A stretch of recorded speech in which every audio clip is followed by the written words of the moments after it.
বন্ধুরা, আজ আমি বানাচ্ছি দেশি মুরগি। মাংসটাকে ভালো করে ধুয়ে লবণ হলুদ সর্ষের তেল মাখিয়ে 10-15 মিনিটের জন্য রেখে দিলাম। 5-6টা পেঁয়াজের 4 ভাগ কুচি করে নিলাম, বাকি ভাগটা পেস্ট করে রাখলাম।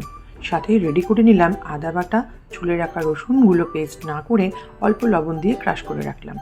প্রয়োজন মতো আলুগুলো কেটে 4 টুকরো করে জলে ধুয়ে নুন হলুদ মাখিয়ে রেখে দিলাম।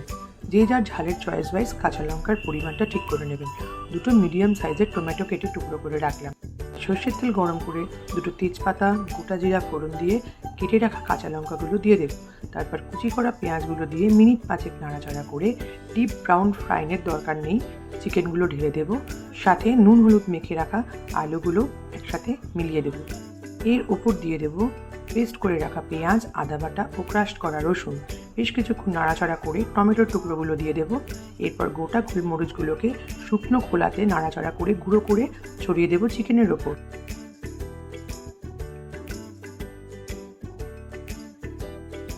ঢাকনা দিয়ে রাখবো 10-15 মিনিট। ঢাকনা খুলে প্রয়োজন মতন গরম জল দিয়ে আর কুচি করে কেটে রাখা ধনেপাতা দিয়ে আবার 5-7 মিনিট ঢেকে রাখার পর ঢাকনা খুলে ভালো করে নাড়িয়ে দিলেই তৈরি দেশি মুরগি।